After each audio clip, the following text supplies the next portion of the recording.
I'm Peter Griffin. You know, there's an issue facing many Americans today that I know concerns a great number of us.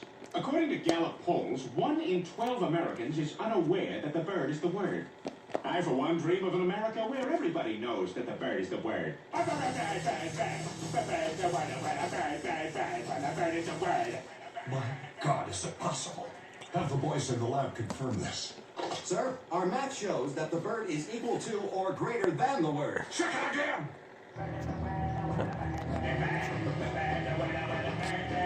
Ryan, Yeah? I don't feel so good.